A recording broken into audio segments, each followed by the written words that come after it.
رسول صلی اللہ علیہ وسلم کے دور میں سورج گرہن ہوا ہے۔ آپ صلی اللہ علیہ وسلم کے نرینہ اولاد نہیں تھی، آپ کو اللہ نے اولاد دی اور آپ کے بیٹے کی موت واقع ہوئی۔ یہ ایک بہت بڑا حادثہ تھا اس وقت، کیونکہ عرب میں نرینہ اولاد کی بڑی ویلیو تھی۔ آپ صلی اللہ علیہ وسلم کو اللہ نے بیٹیاں دیں، بیٹا نہیں دیا، اور بیٹا دے کے اٹھا لیا تو یہ بات پھیل گئی کہ محمد صلی اللہ علیہ وسلم سید الانبیاء رسول اللہ صلی اللہ علیہ وسلم کے بیٹے کی چونکہ موت واقع ہوئی ہے، اس لیے سورج گرہن ہوا ہے۔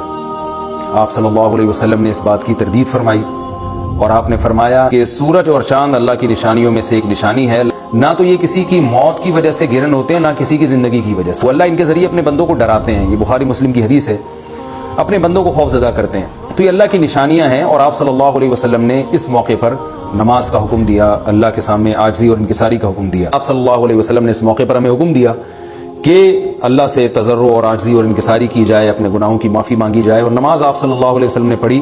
اس بارے میں جو ہماری تحقیق ہے، جو سائنسدان کہتے ہیں کہ یہ وقت یعنی خطرے کا وقت ہوتا ہے، سورج سے ایسی خطرناک ریز نکلتی ہیں جو نقصان کا سبب بن سکتی ہیں۔ تبھی بعض حضرات سورج کی طرف دیکھنے سے بھی منع کرتے ہیں، اس کائنات کے لیے، زمین کے لیے ڈینجرس ہو سکتا ہے، اور جو گریوٹی اور جو کشش کا نظام ہے اس میں بھی خلل واقع ہوتا ہے۔